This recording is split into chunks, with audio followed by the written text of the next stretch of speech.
नमस्कार, स्वागत है आप सभी का सुजस सारांश की इस क्लास में। इस क्लास में हम पढ़ते हैं राजस्थान का करंट अफेयर्स, जिसका आधार होता है राजस्थान सरकार की सुजस पत्रिका। शुरुआत करते हैं हेडलाइंस के साथ। सबसे पहली जानकारी, मुख्यमंत्री श्री भजनलाल शर्मा ने शिक्षकों और खिलाड़ियों को बधाई और शुभकामनाएं दी। यहाँ दो खिलाड़ी जिन्होंने पेरिस पैरालंपिक में पदक जीते, उनके फोटोग्राफ्स आप देख पा रहे हैं। इनमें एक हैं पुरुष जैवलिन थ्रो में F46 श्रेणी में रजत पदक जीतने वाले श्री अजीत सिंह, और कांस्य पदक जीतने वाले दूसरे व्यक्ति हैं श्री सुंदर गुर्जर। दोनों को मुख्यमंत्री ने बधाई दी।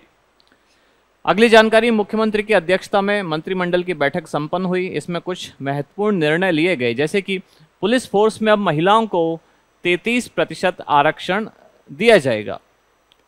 3150 मेगावाट क्षमता की सौर ऊर्जा परियोजनाएं, ये राजस्थान में इनका संचालन किया जाएगा। राजस्थान पुलिस अधीनस्थ सेवा नियम 1989, इसमें संशोधन किया गया है और इसी संशोधन के तहत अब महिलाओं को भी इसमें पुलिस फोर्स में 33% आरक्षण दिया जाएगा। पेंशनर्स को मिलेगा 5% अतिरिक्त भत्ता जिनकी आयु 70 से 75 वर्ष के बीच है। विशेष योग्यजन बच्चे भी अब पीपीओ में जुड़ने के लिए पात्र होंगे। पीपीओ यानी कि पेंशन पेमेंट ऑर्डर। अगली जानकारी काफी काम की है। राजस्थान सरकार को मिला राष्ट्रीय ई गवर्नेंस गोल्ड पुरस्कार। राजस्थान को दरअसल राष्ट्रीय ई गवर्नेंस गोल्ड और दूसरा राष्ट्रीय ई गवर्नेंस सिल्वर, दोनों पुरस्कार मिले हैं, लेकिन दोनों अलग अलग श्रेणियों में मिले हैं। कौन कौन सी श्रेणी है उसको डिटेल में देखेंगे। राइजिंग राजस्थान, जिसके लिए अब उद्योग एवं वाणिज्य मंत्री की स्विट्जरलैंड यात्रा, जैसा मैंने कल की क्लास में भी बताया, राइजिंग राजस्थान जो समिट है ये 9 से 11 दिसंबर को आयोजित होने वाला है, लेकिन इससे पहले अलग अलग देशों में रोड शो या अन्य कुछ कार्यक्रम भी राज्य सरकार आयोजित कर रही है। और ऐसे ही एक कार्यक्रम के तहत राजस्थान के जो उद्योग मंत्री हैं ये स्विट्जरलैंड की यात्रा पर गए हैं। प्रदेश में ऑयल एवं नेचुरल गैस खोज में नई तकनीक को प्रोत्साहन मिलेगा। अगली जानकारी, श्रीगंगानगर, जहां आमजन की परिवेदनाओं की त्रिस्तरीय जन सुनवाई होगी। ये त्रिस्तरीय जन सुनवाई व्यवस्था हर महीने के गुरुवार को जन सुनवाई की जाती है। जन सुनवाई के 3 स्तर कौन कौन से हैं उनको जानेंगे। अगली जानकारी है, आयुष्मान आरोग्य मंदिर होंगे जन स्वास्थ्य की प्रमुख धुरी, ऐसा ACS चिकित्सा विभाग ने कहा है। दरअसल जोधपुर में राष्ट्रीय स्वास्थ्य मिशन की एक रीजनल कॉन्फ्रेंस का आयोजन हो रहा है, जो कि इसकी 4थी रीजनल कॉन्फ्रेंस है और इसकी मेजबानी कर रहा है NHM राजस्थान। इसके बाद हमारा अभ्यास प्रश्न इसके बाद हमारा इंडेक्स, जिसमें हम 4 मुख्य जानकारी देखेंगे। पहली है राजस्थान को राष्ट्रीय ई गवर्नेंस गोल्ड पुरस्कार, दूसरा राजस्थान को ही राष्ट्रीय ई गवर्नेंस सिल्वर पुरस्कार, तीसरा है त्रिस्तरीय जन सुनवाई व्यवस्था और चौथा है rising Rajasthan global investment summit. एक एक करके हर जानकारी पढ़ना शुरू करते हैं। शुरुआत, राजस्थान को राष्ट्रीय ई गवर्नेंस गोल्ड पुरस्कार 2024। मुंबई में अभी अभी राष्ट्रीय ई गवर्नेंस कॉन्फ्रेंस का आयोजन किया गया, जो कि 27वीं कॉन्फ्रेंस थी और इसका आयोजन किया भारत सरकार के प्रशासनिक सुधार और लोक शिकायत विभाग ने। अब इस विभाग ने कुछ पुरस्कार वितरित किए। इनमें राजस्थान को मिला राष्ट्रीय ई गवर्नेंस गोल्ड पुरस्कार 2024। अब ये किस लिए मिला?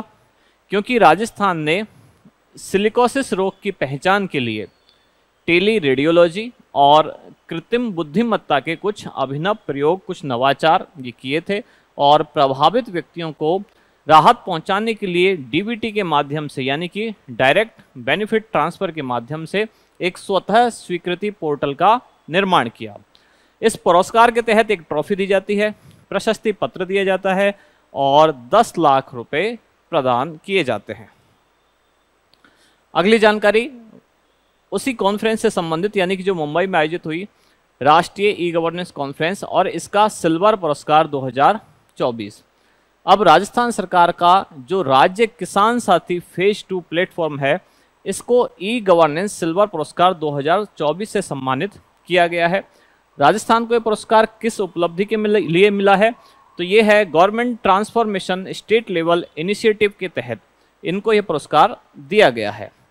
मुंबई में ये कॉन्फ्रेंस जो आयोजित हुई, इसका क्रम है 27वां। ये 27वीं राष्ट्रीय ई गवर्नेंस कॉन्फ्रेंस थी, जिसके दौरान ये दोनों पुरस्कार प्रदान किए गए।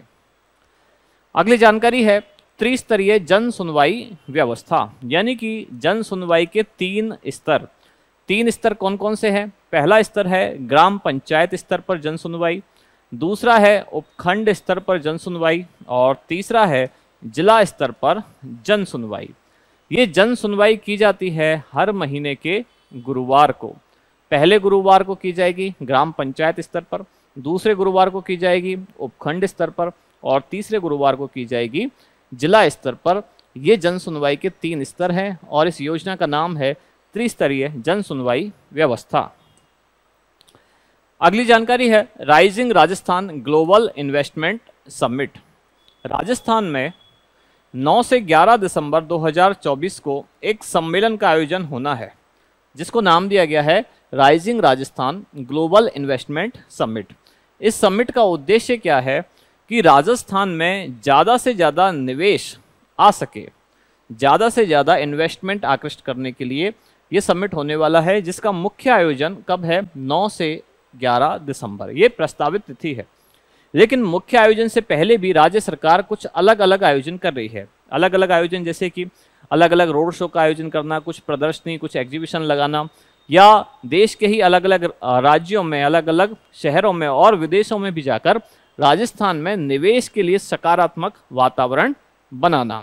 जो इसका मुख्य आयोजन होगा, ये आयोजित किया जाएगा जयपुर के ही सीतापुरा स्थित JECC यानी कि Jaipur exhibition and convention centre में। अब वही बात यहाँ लिखी हुई है कि मुख्य आयोजन से पूर्व देश विदेश में रोड शो का आयोजन किया जा रहा है। पहला रोड शो अभी आयोजित हुआ मुंबई में 30 अगस्त 2024 को। इसके बाद जो देश के अलग अलग शहर हैं या अलग अलग जो देश हैं, वहाँ पर भी रोड शो का आयोजन किया जाएगा। 30 अगस्त 2024 को जो मुंबई में पहला इन्वेस्टर मीट आयोजित किया गया था, इस दौरान राजस्थान के निवेश के लिए राज्य सरकार के ब्यूरो ऑफ इन्वेस्टमेंट प्रमोशन यानी कि BIP और विभिन्न उद्योगपतियों के बीच में कुल 4.5 लाख करोड़ करोड़ रुपए का निवेश समझौता हस्ताक्षरित किया गया था। अंत में आज का अभ्यास प्रश्न, राष्ट्रीय ई गवर्नेंस गोल्ड पुरस्कार 2024 राजस्थान को किस नवाचार के लिए प्रदान किया गया? आपके ऑप्शन है सिलिकोसिस रोग की पहचान के लिए टेली रेडियोलॉजी और कृत्रिम बुद्धिमत्ता। दूसरा ऑप्शन है ईज ऑफ डूइंग फार्मिंग।